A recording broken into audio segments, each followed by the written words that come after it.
So there's several different ways to get to the Hack library. I like to go in through my Hack, but there are several different links, including a link within our classroom. Once you get into the Hack library, and you may have to, the first time you go in, you may have to enter your username and password, which should be the same as what you use for my Hack. So once you get in, you're going to look for journals A to Z. And then I like to go to the databases whenever I'm searching for something. Now, if you are doing this for a psychology class, you're going to want to use one of the psych databases. And I'm just going to scroll down. So when you get to psychology here, I like to use either Psych Articles or Psych Info. They have a lot of articles that would be related to psychology. By the way, if you are taking an abnormal psych class, this is also how you can access the DSM-5, which is nice. And there's a couple other things in here that if you're in abnormal psych, you might like to look at.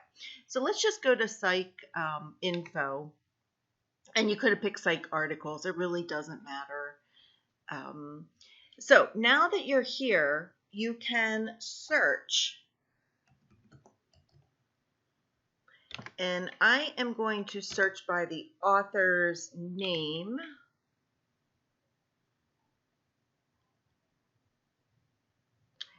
And there are 203 results just for this one search.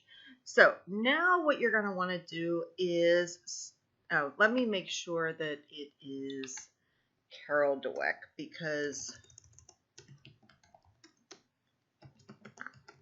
let me narrow it down just a little bit. Okay, 190. So still lots and lots to choose from. So now what you want to do is you want to limit it to full texts, because some of these are things that you're going to have to order from other libraries. So it's easier in a situation like this because probably you want to do this quickly.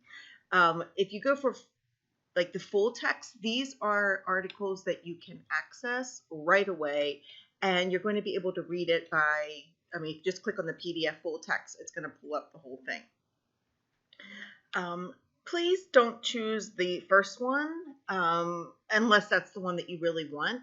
You can go through, and just by reading the title, you might be able to find something that interests you. And there are lots and lots. And let's say that you're not sure, well, then you can click on the full text and open it up and read it to see if that article is in fact something that you would like. So let me know if you have any questions, and hopefully this helps you get started with your search.